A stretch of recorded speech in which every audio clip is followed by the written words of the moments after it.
আজ সন্ধ্যা 7টায় ধোনির Chennai super Kings এবং বিরাট কোহলির ব্যাঙ্গালোরের ম্যাচ দিয়ে শুরু হচ্ছে আইপিএল মহাযুদ্ধ 2024। 2008 সাল থেকে শুরু হওয়া আইপিএল এখন পর্যন্ত আরসিবি এবং চেন্নাই মোট 31 বার মুখোমুখি হয়েছে। এর মধ্যে 21 বার জয়লাভ করেছে চেন্নাই এবং বিরাট কোহলির ব্যাঙ্গালোরও মাত্র 10 বার জয়লাভ করেছে। শেষ 5টি ম্যাচের 4টিতেই জয়লাভ করেছে সিএসকে, মাত্র একটিতে জয়লাভ করেছে বেঙ্গালুরু। ব্যাঙ্গালোরের বিরুদ্ধে সিএসকে সর্বোচ্চ রান 226 এবং সর্বনিম্ন 112।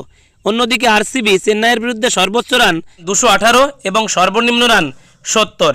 চেন্নাইয়ের হয়ে ব্যাঙ্গালোরের বিরুদ্ধে সবথেকে বেশি রান করেছেন মহেন্দ্র সিং ধোনি এবং সবথেকে বেশি উইকেট নিয়েছেন রবীন্দ্র জাদেজা। অন্যদিকে আরসিবির হয়ে চেন্নাইয়ের বিরুদ্ধে সবথেকে বেশি রান করেছেন বিরাট কোহলি এবং সবথেকে বেশি উইকেট নিয়েছেন বিনয় কুমার। এমন নতুন নতুন তথ্য পেতে